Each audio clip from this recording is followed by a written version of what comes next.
मैं लोगों से मुलाकातों के लम्हे याद रखता हूँ।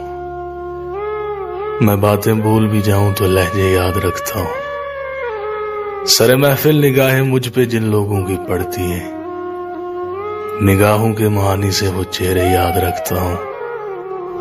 जरा सा हट के चलता हूँ जमाने की रिवायत से, कि जिन पे बोझ मैं डालूं वो कांधे याद रखता हूँ।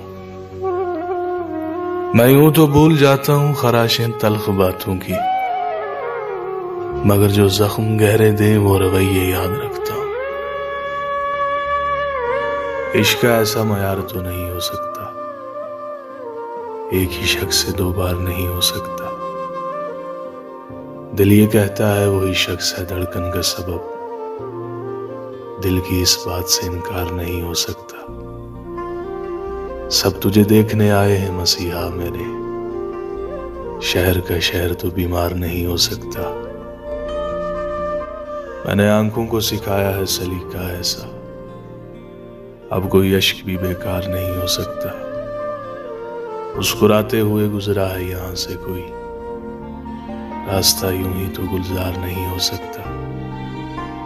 मार डाले न कहीं तुझको सहारों का जुनून, हर कोई शख्स तो दीवार नहीं हो सकता।